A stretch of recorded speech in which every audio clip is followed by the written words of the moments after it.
When you think of the moon, you normally think of NASA, Neil Armstrong, and Apollo 11. But you should also think of this guy. Hi, my name is Yariv. This guy, with his friends, just like NASA, built the cheapest spacecraft in the history of space that actually reached the moon. Let me explain, because this story is out of this world. Yariv is a 39-year-old electronics engineer from Israel. One day he had this idea. Why not do something crazy? Why not send something to the moon? So he opened his laptop, went to Facebook and typed, Who wants to go to the moon? Two of his friends replied to his post and said yes. And the three of them started working on one of humanity's hardest missions, to land on the moon. And what did people think? Most of them just laughed.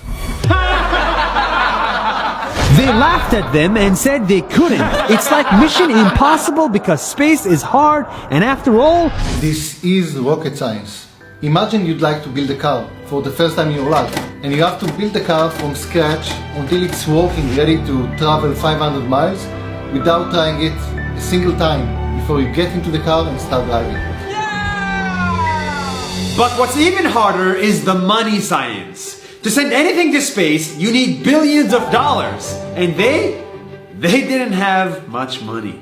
and when they asked people for money, they got no after no after no after no. Nobody wanted to invest in space, but they persisted. And the few people that took a chance on them gave them money and helped them to make this dream come true, and raised $100 million in donations for this project. It sounds like a lot, but $100 million is the cheapest ever spacecraft that made it to the moon. And this money they used not only to build a spacecraft, but to also educate kids. Hundreds of thousands of kids from all ages, all races and religions were inspired by their crazy dream and thought that they too could land on the moon. Because their real mission is not to land on the moon, but to inspire millions of kids to pursue science. It's not enough to land on the moon. We need to show kids that they can build spacecraft and land on the moon too and do the impossible. On April 11th, 2019, after hundreds of setbacks, thousands of no's, and millions of space kilometers, the spacecraft got very close to the moon, took a historic selfie, sent it back to Earth, and crashed. Due to engine problems, the landing failed right as it touched the moon.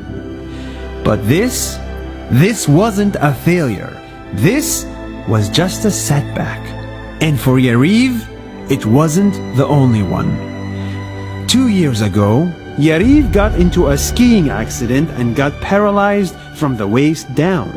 Doctors said he will be chair-bound for the rest of his life.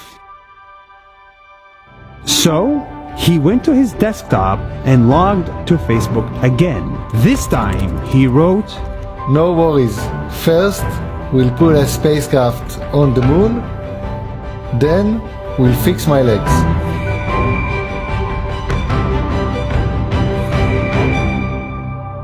Not many people get back up after a setback or two, but those who do make the impossible come true.